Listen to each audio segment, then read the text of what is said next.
The Boy and the Starfish. One bright morning, a young boy was walking along the beach after a big storm.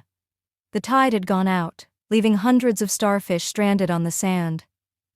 The boy looked around and saw that the beach stretched for miles, and there were so many starfish lying helpless in the sun. As he walked, the boy began picking up starfish one by one and tossing them back into the ocean. After a while, an old man, who had been watching from a distance, came up to the boy and said, "Why are you bothering to throw the starfish back into the sea? There are so many, you can't save them all. What difference does it make?"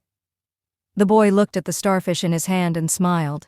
He gently tossed it into the water and said, "It made a difference to that one." The old man paused, smiled, and began helping the boy.